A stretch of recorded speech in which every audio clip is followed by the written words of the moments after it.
Hello, everyone. My name is Estania Caputo, and welcome to Valence Fitness. Valence Fitness is a platform for individuals to come aboard and tell a story. Tell us a story about maybe a situation that wasn't so great. However, you were able to deal with it in a positive manner, or you were able to reframe your thinking and be able to move forward from that situation. This actually started a couple of weeks ago. We've had another guest last week, and it was a wonderful experience to have her come aboard and tell us about her life. Every week, I'm going to have a different guest from different walks of life, different opportunities to hear how people are dealing with negative situations, or even just learning throughout life. So today we have someone really special. I met her, a couple of years ago already, and she was so kind to say that she would definitely have a story to tell. Her name is Dr. Joanna Smith, and she is the owner of the Integrative Medicine Institute.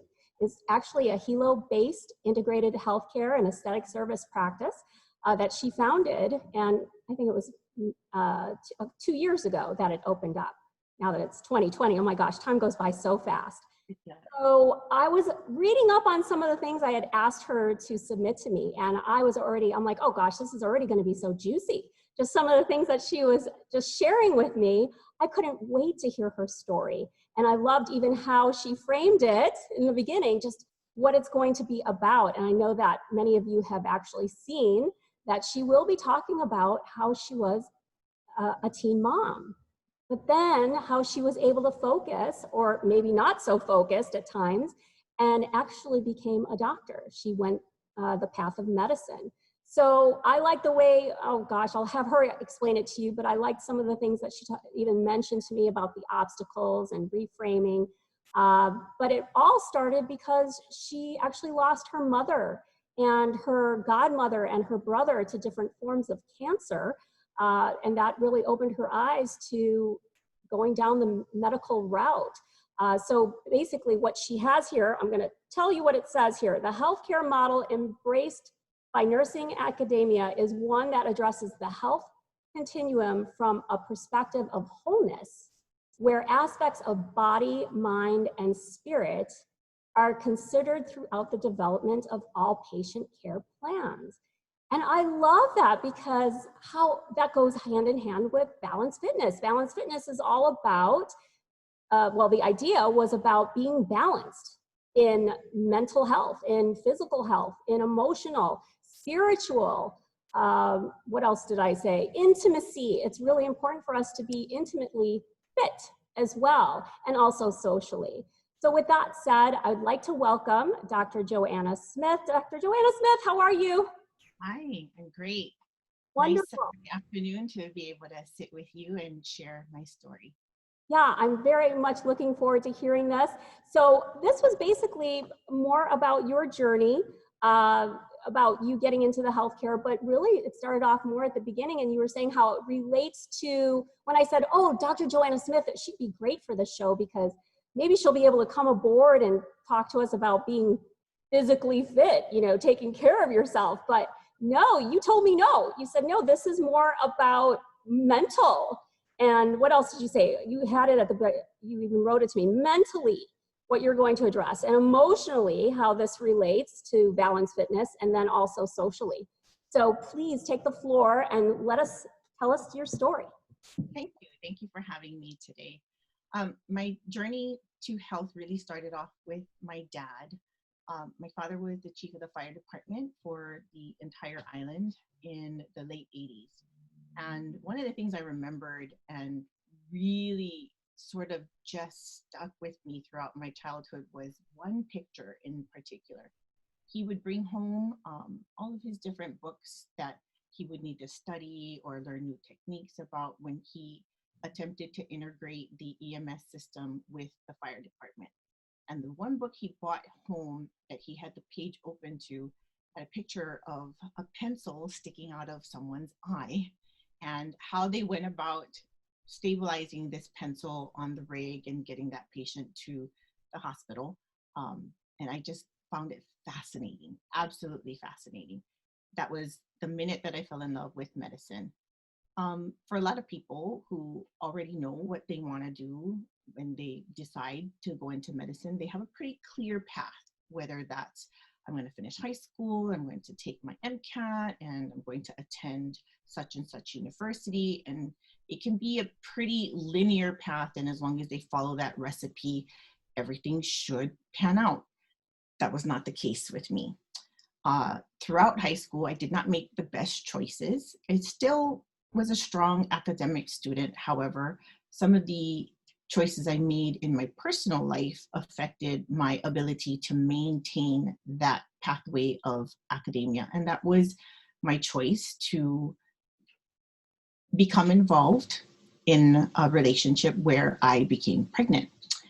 And of course, those are choices as well. We can choose to keep or not. And I decided that I was going to keep my child, but that made my road to medicine quite difficult, especially when my dad made a really hard choice too, which was if I were going to make adult decisions, be a parent to a child, then I needed to also act like an adult, was his words, which meant he wasn't going to do anything to support me.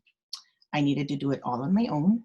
And here I was, a 16-year-old trying to finish off her junior year with her freshman year in front of her, her senior year in front of her, and having to rent an apartment, take care of a baby, go to school, make ends meet with, a minimum paying wage job, find babysitters. It was not easy. I did finish a little later than I had intended to, but college also took a little longer. Couldn't take the full courses that most people would be able to do if they didn't have a child, because I had to juggle work, home, this baby, and college education. So the first degree that I finished was in radiology, and we did come home after I finished my degree and worked at the hospital for a little while. But that road too was not the easiest. When I was accepted to X-ray school at Kapiolani, I also had planned on moving my whole family up there as a unit. We were not able to do that because unfortunately the partner I had at the time had a very bad car accident, which unfortunately the person he hit passed away, and he spent a little time incarcerated because he was charged with negligent homicide, which then left me with 2 children and the choice of whether to go to school and finish my degree that I had started, or come home and take care of these kids and work a 9-to-5 job, which was not where I wanted to go. So those legal ramifications were huge. I flew back and forth from Hilo every week. My children stayed here with very supportive family members who were willing to take care of them while I was in school and their dad was incarcerated. And we made it work. It wasn't the easiest road, but I flew back and forth on Aloha Airlines, which I can still remember till today. The flights that I took out and the flights that I took in. It was 49 going to Oahu and flight 47 coming back on the weekends. Flight numbers. Yes, well, it was a time of my life that I'm never going to forget. Those things were seared into my memory because it was so hard.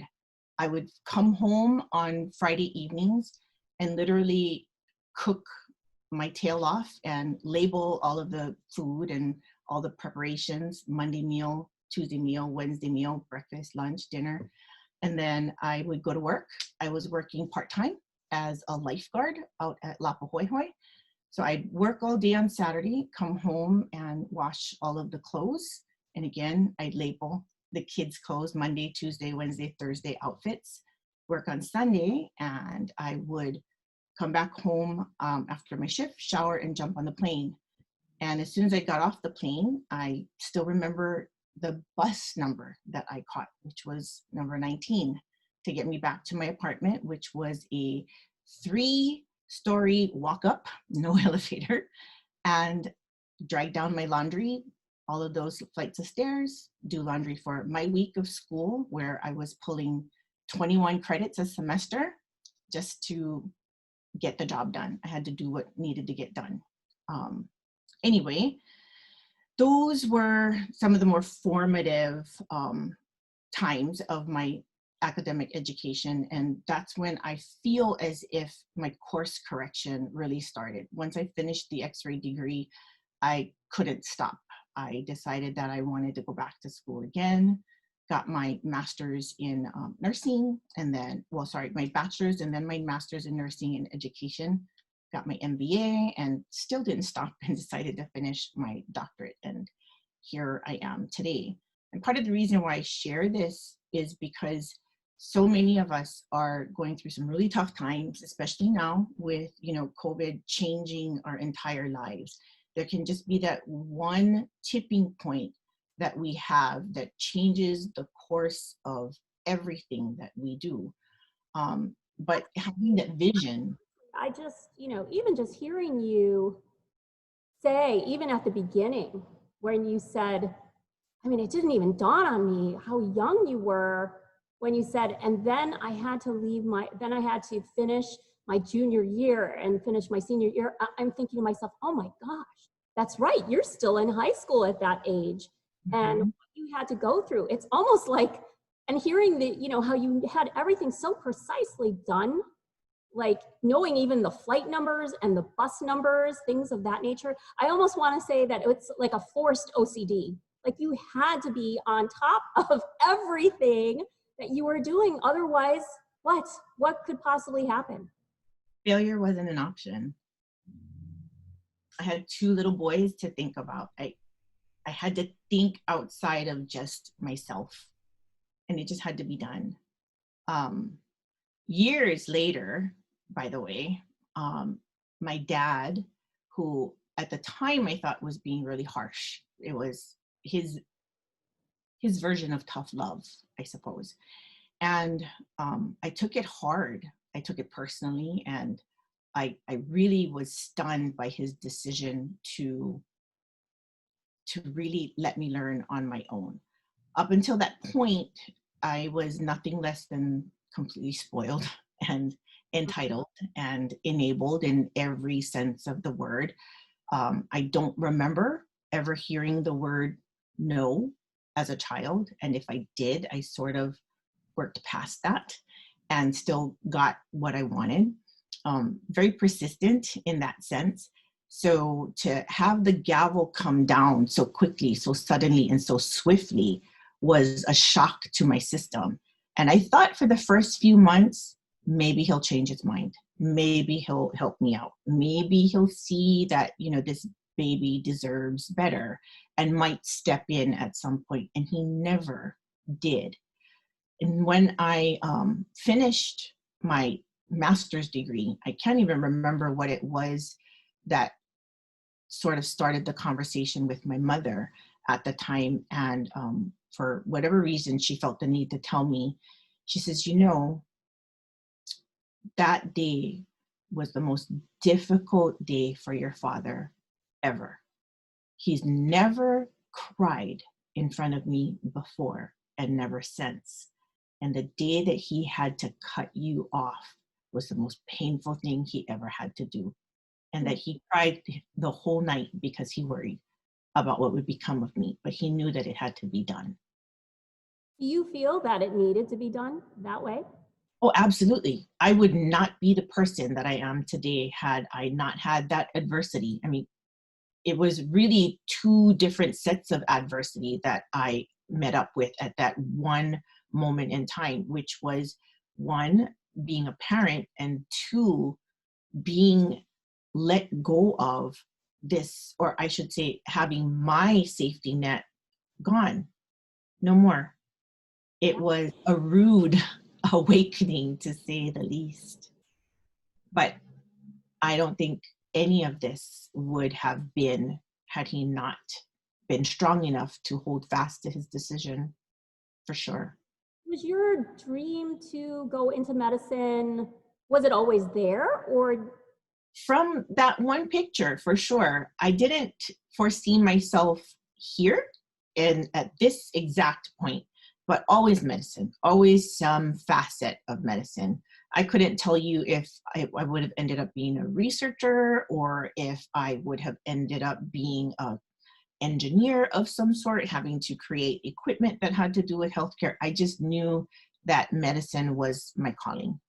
But having the family at such a young age, do you think it propelled you even more? Did it make things like you were more determined to? Yes, because I knew that it could also benefit them as far as being able to care for my family members had they had any type of medical adversity or challenges that they may have developed over time, that somehow my knowledge would at least come in handy at the very least. Was Um, there ever a time that stands out in your mind that was really, really, really difficult that you thought, you know what, I can't continue, I'm just going to quit? every day. I mean, really, there were challenges everywhere, whether that was flights are never on time, and traffic never cooperates with you. So when I'm trying to get home to my kids on a Friday afternoon in Oahu, traffic on H1 and it is deadlocked, those challenges really make you want to pull out your hair and throw your hands in the air. um, School, well, school was almost like a recipe. I knew that if I followed the curriculum, I knew that if I did what was expected of me, that the outcome would be that I would finish school. That was never the question. It was getting to the point where I could actually execute those things that always was the challenge. So whether that was money, which money became an issue more than a handful of times, and some of that had to do with just the fact that schools do change tuition prices from time to time, and one can only budget and buffer so much. Even with all the forecasting that I had done prior to finishing my Bachelor's of Science in Nursing, I still did not have enough buffer for me to be able to come up with $7,000 new dollars to finish the next semester. So I had to be really creative sometimes, even after having exhausted all of the different merit scholarships that I qualified for, as well as the financial based scholarships that I qualified for. I ended up waking up in the middle of the night and saying, I think I'm going to join the Army. And I did. Yes. Oh my gosh, I didn't know that about you. Okay. So I literally got up and got ready and I went and I found a recruiter and I said, hey, I'd like to take advantage of the GI Bill. Tell me what you got. So we sat and we planned and strategized what types of what they call MOSs I would most qualify for with certain scores. And that's what I aimed for. Sorry? How old were you at the time? I want to say I was 22 or 23 Okay, so around. you were around 8 years old. That's a handful in itself. Yeah. So how are you So juggling? What was it, the Army, or where did you go? it was the Army. So I did the Army Guard, but I did have to leave for an extended period of time. I did my basic training over in Fort Leonard Wood, Missouri.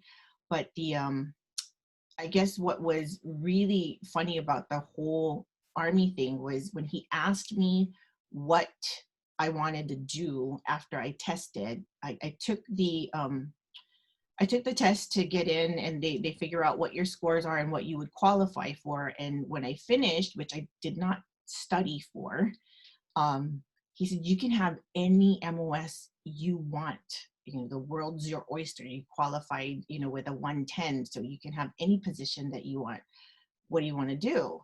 And he already thought it was going to be something in medicine. And I said, anything but medicine. I'm going to be medicined out with the x-ray degree, the nursing degree, the continued, from lifeguarding. I just need something that's not medicine.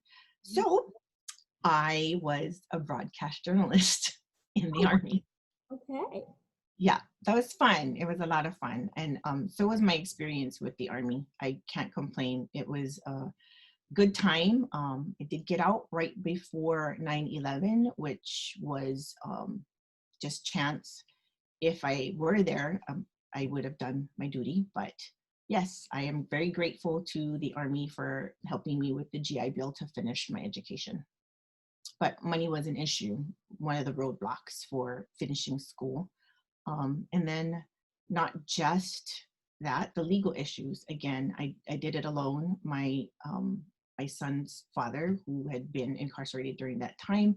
But in addition to that, my eldest child was from a previous relationship. And because there was a vehicular accident involved, he, as any good parent, wanted to fight for custody because he felt that his son was in a dangerous situation. And I know that I would have done the same. So I can't hold that against him for wanting better for his child.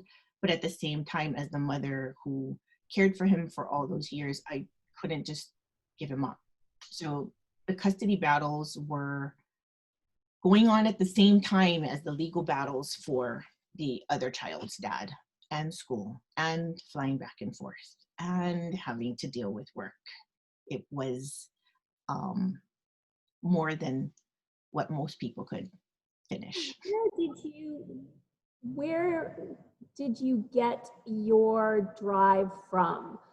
Was it, I mean, did you pray? Did you just have this mental mindset where you are just not going to stop? Where did you derive your strength from when things were so difficult? I've always been driven, and always had the ability to really focus and sort of block out the white noise. It takes a lot to distract me or to deter me from a path that I have chosen to take. And that started from very young. My father shares a story with people all the time about when I was just about 6 months old. I guess way back in the day, cribs, you could put the mattress all the way down to the bottom. Mm-hmm. And my parents, who had gone through raising two other children prior to having me, were able to get them on a schedule and, have them do, all these things in a timely manner, whether that was napping or snacking or reading or writing or what have you. And they intended on getting me on a sleep schedule, which didn't work out in their favor. They tried putting me down, and every time they would put me down, they'd find me crawling into the living room, and they couldn't figure out how I would get there. And slowly but slowly, they'd take the mattress and they'd put it down a notch, put it down a notch, put it down a notch, until it was all the way down to the bottom. And they finally felt maybe we should watch her from afar and see, how she's getting out of the crib. Can't crawl.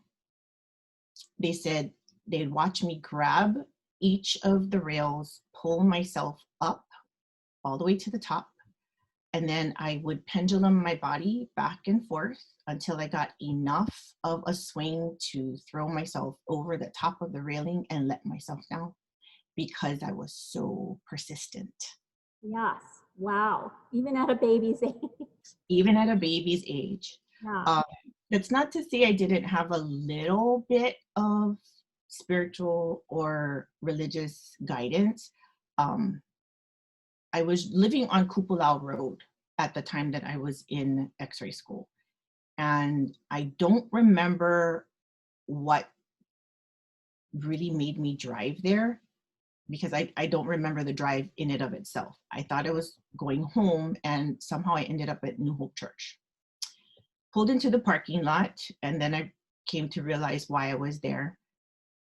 And I walked into the church. And this was at a time where I just felt like everything was just out of my hands, that I had no control over what was happening. And when I walked in, they had a special guest that was there speaking and preaching for the day.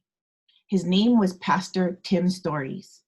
Never heard of him before. I haven't seen him since, not in any forum whatsoever. You might have to look him up to see if we can get him on as a guest. You might. because some 30 years later, I still remember that man's name because he stood on that stage, and I can't tell you exactly what his words were at the time, but it amazed me that whatever it was that he said is exactly what I needed to hear at that moment, because I was ready to give up. What was And it?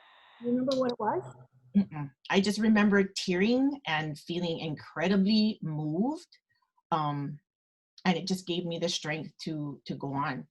I just remember his name and his presence and that feeling, not so much the words. But I've never seen him or heard him since. And that was when I believe Pastor Wayne was still over the church at that time. Okay. Tim Stories, you said. Yes, What a perfect name, too. exactly. So you mentioned, we know already mentally this was very challenging for you. You mentioned a little bit of the spiritual that came into play. I'd like to know how you think that socially, and also you mentioned emotionally. Let's talk about the emotion a little bit. How were you dealing emotionally? How did you stay emotionally fit throughout this? Not in the healthiest ways, I can say that. You know, I tend to have outbursts when things don't go my way. And the people that suffer the most from that are those who are closest to me. But through time, I've learned, and it was a hard lesson, that those are not the ones you take things out on. So it wasn't always the healthiest way, because I would bottle things up and it would really trouble me when when I don't feel that sense of control. I want to know, from point A to point B, how we're going to get there. And when there are detours or roadblocks, I would get frustrated. And now, not so much. I mean, they're still frustrating, but I deal with them in a much healthier manner. Share with us, because that's really what I want to hear. These are adversity, and also this is we want to know, how is it when, because there are a lot of people, especially now with the situation with COVID. I know we are starting to come out of our little caves, but people are still having to be around each other quite a bit, and they get out on one another. They are in an enclosed space. It's unfortunate. My daughter has a friend, that is in theater, that just happened to share on social media that his family doesn't really accept him the way he is. And he had tried to commit suicide. So what is it? How do we handle, or how do you handle it? Because you are so strong. Not everyone is so strong in all areas or different areas. You have this like drive and this mental like state of, I'm going to get this done. You're just driven, and that comes a little easier. But when it comes to the emotional, what is it that you have done to create a better path for yourself? Well, I think a lot of the emotional strength comes from the upbringing, and it's sad that not everyone has the opportunity to have been risen by the type of parents that my siblings and I had. They were wonderful, meaning that mom always showed us so much love. I never felt short of being supported by her. And my dad always had this very keen way of analyzing all situations and trying to find a plan A, a plan B, a plan C, a plan D. And just being able to accept the fact that you can't always control everything, but you can put things into play that just in case things don't go right, here's another method of resolving that situation. So, by having that internal self-awareness and confidence because of what people can bring to you, meaning my support system, it gives me that confidence to be able to make decisions that are outside of the box. Okay, this didn't work this time, so let's try this. So instead of just forcing myself to move through a situation with the original plan, try and step back from that and ask yourself, well, how can we get around this? How can we work through this? You know, instead of just avoiding situations altogether or giving up and, you know, being woe is me. I can't. I just need to be able to look at things from a different perspective and then maybe try it that way. Hmm. So how has you have a daughter as well? Yep. Yes. Any other kids I don't know about? I just, Two of my older, and they're all different. uh, Every single one of them are completely and totally different from one another. My oldest is a lot like me, very strong-willed and very determined. My second boy, he is a little less determined than the older brother is, more creative, a little what I would like to think of as someone who doesn't necessarily use their assets to its highest utility, and that's fine. We're all different. And my daughter is absolutely nothing like me. She's more like my mom. She's sweet. She's very emotionally driven.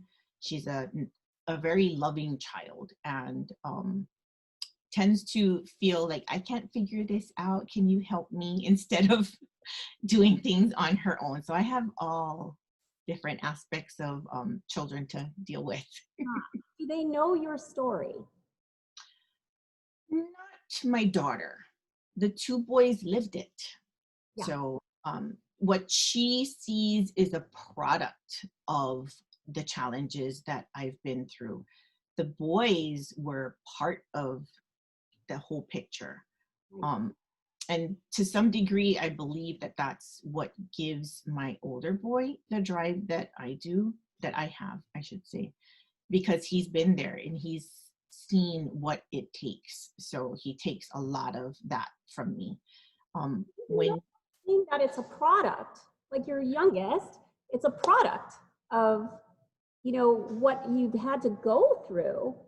How is Mhm. that affecting her ability to go after things, her drive, her ability to be healthy in all? Um, not quite as driven as things come to her very easy, doesn't really put two and two together of how it came to be that she can have the lifestyle that she has. Yeah. There's a lot of things that she sees in terms of just nonchalant about things. It Like all sounds, life repeats itself. Not saying that she's going to go through the same type of things, no, but it's funny that you said that because I said that yesterday.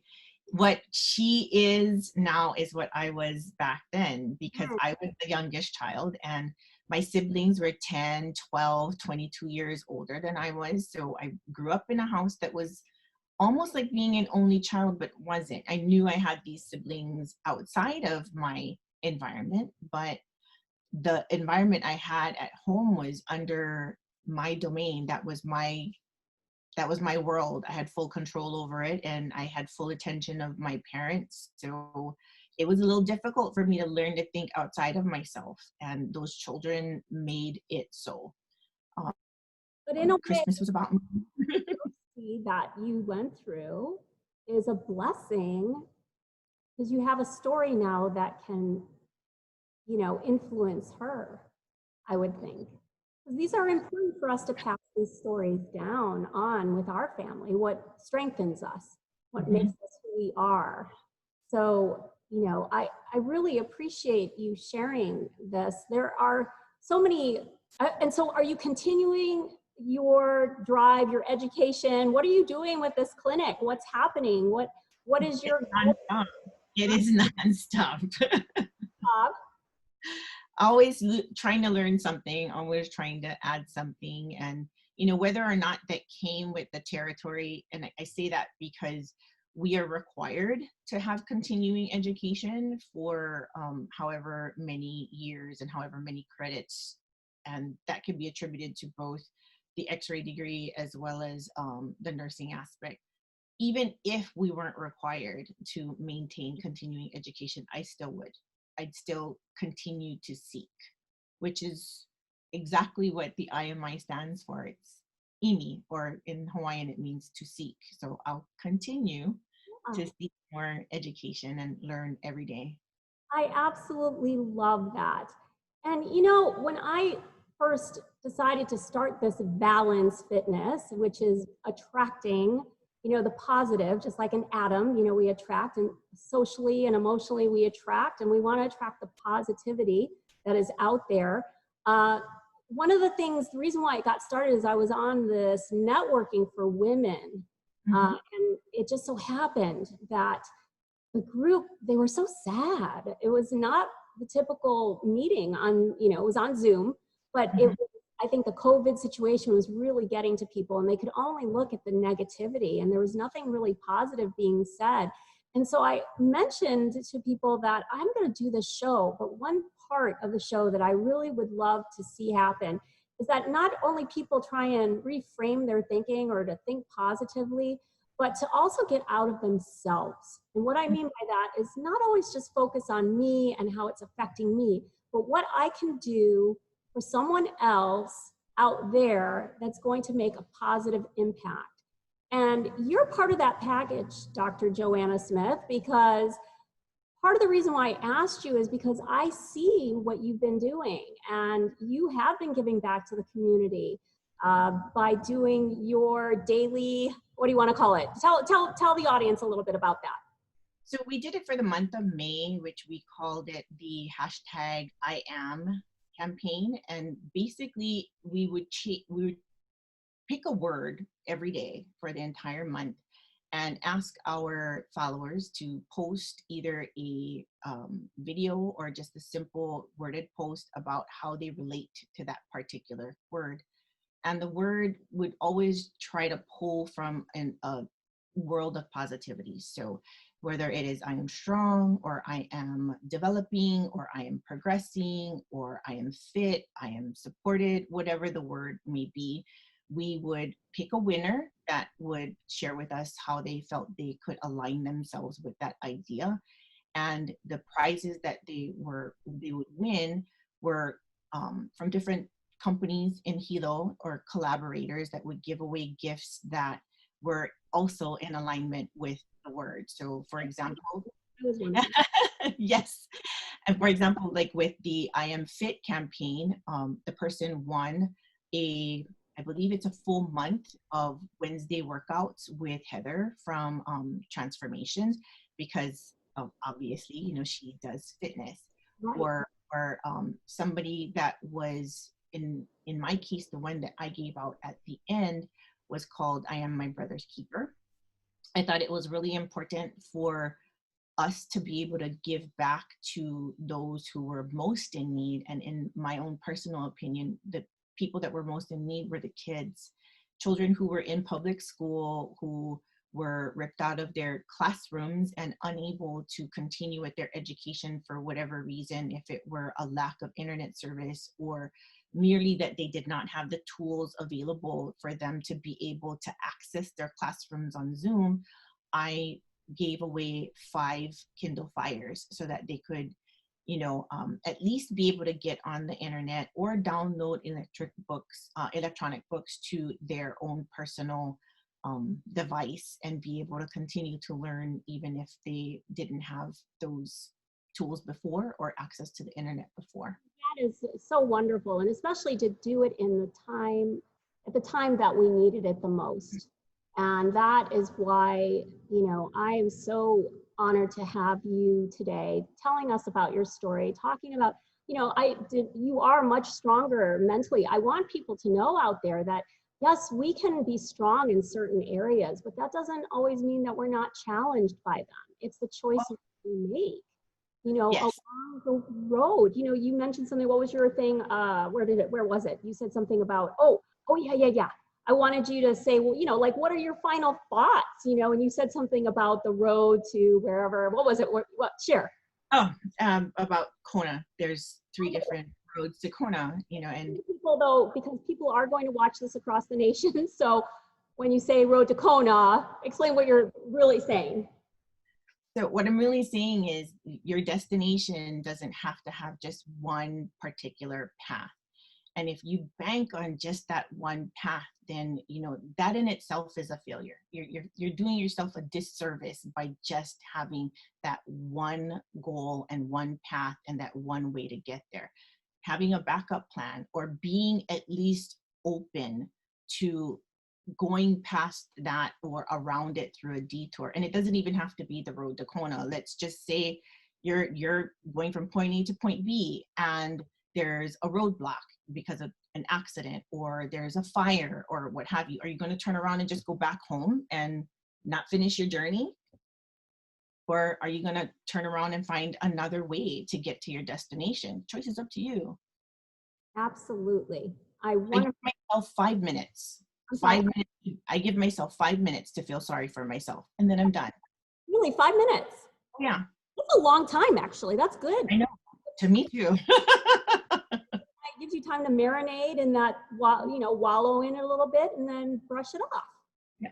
And for me, personally, during the COVID issue, we did have some challenges, and one of them is that I can no longer really appropriately see more than 2 to 3 patients at a time because of the distancing, which means that I have to extend my schedule a little bit so that I can have these 15-minute buffers in between. And, you know, I started telling myself, oh my God, I'm going to be here late. I'm going to be here longer. It's going to take forever. And then I stopped and I told myself, you know what? I still have my business. People are still entrusting me with their care. And instead of feeling sorry for myself or angry with the situation, that's why I did the campaign. Because when I did something good for someone else, that made me feel good. That's what it was about. Not just helping them, but by helping other people, it helped me too. Helped me get out of my own way and my own head. Yeah. And continue that journey. And Mhm. you're still on that road. Still. Yeah. Well, I really appreciate you coming on. Do you have any final thoughts you'd like to share with the audience? Let us know if there's one thing you could say, one word of advice. Do you have one? Well, you know, my philosophy is always to have a plan and then have another plan and another plan for that. But what I wanted to touch on, not just the final thought, but I like your your desire to bring this Valence type of fitness to the forefront so that people can understand. And for me, when I looked at your model, this Atom model, I really wanted to break that down into separate pieces and talk about how, you know, for myself, mental strength came from having foresight, or like I talk about with having the plan. I look at life as a whole, almost like a pool game. I'm not just aiming for that next ball. I'm aiming for the ball after that, and the ball after that, and the ball after that. Ooh, I like that. So that's how I think of my mental fitness, is by being able to plan way ahead and not just what's at the tip of my nose. And emotionally, um, when I feel sorry for myself, or the emotion that takes over is sadness or depression or whatever we want to label that as, the first thing I ask myself is, how does that emotion serve me? If it doesn't serve a benefit to me, get rid of it. Done. Throw it out the window. It's okay that you had it for that moment, but don't perseverate. Don't. Yep. That's exactly what I meant. And then spiritually, it doesn't have to be about religion. It doesn't have to be about a source of spirituality, as much as it is for you to be able to draw on what it is that makes you feel good, whether that's exercise, whether that's your checklist, or whether that's being with family. Every time you feel this pull into that dark space, go back to what your source of spirituality is. And that was really helpful for me. Where you derive your strength from. Yes. Yeah. And my basic decision-making skills always really came from just making sure that I follow the rules and regulations and our own social norms, at least wherever, I am in the world, whether that's here or if I'm traveling, abroad. I want to make sure that I try to behave in a manner that's in alignment with social norms in the environment that I'm in. My business decisions were always one of making sure that I stayed within my professional scope of practice and not to have any scope creep into areas that don't necessarily belong to me. And of course, making political changes where I can that benefit the healthcare continuum as a whole. And my personal choices were always pleasure, pain, principle. I tried to avoid things that would cause me grief and work towards the things that make me happy. Well, I wish a lot of people would follow that rule, but some people really like the drama and they like the, I don't know, they're drawn to that pain, but it really doesn't behoove anyone to focus on that. It is No. a good feeling to follow the social rights, the civility and yeah, well, me, I'm all about that because what I do, for a living. We all have a social barometer. We all know what's right. It's just a choice of whether you choose to ignore that or not. Mm. Well, I have to say everything that you mentioned just reminded me of something I wrote last year. It is not about the destination nor the journey. You've always heard it's, the destination and the journey. It's not about that. It's about the progression. Yeah. And I Always. feel that you touched on all of that today. And I really appreciate you sharing your story with us. And I think it's going to make a difference to those who do want to take a look. It will be on YouTube. If there are no questions from anyone out there, even last week, it was like we had a couple of people on, but nobody wants to ask questions when we're online. But we'll try and figure it out how they can get in touch with you. But please let everyone know about your company, how they can reach you. Should they want to know more about what you do? Absolutely. So my office is here in Hilo on the Big Island. We're located at 868 Ululani Street, which is conveniently next to the police department. Located, I don't know. Is that? Oh, and we're in room 106, which is right next to the pharmacy, and we can be reached by phone at 657-4644, and we're also on the web at www.imiclinics.com, and we're also on Facebook and Instagram at IMI Clinics. Yes, and you have such a pretty social presence. I really absolutely love seeing your posts. Oh, thank you. Try to put out information that's valuable and, hopefully somebody who picks it up can put it to use. Yeah. Well, I find what you put out there very valuable. So I really appreciate you. I appreciate you being a guest for Valence Fitness and supporting the mission of Valence. Thank you so much for having me. It was a pleasure. Absolutely. All right. Well, you take care and we will see you soon. All right. Thanks. Bye-bye. Bye-bye.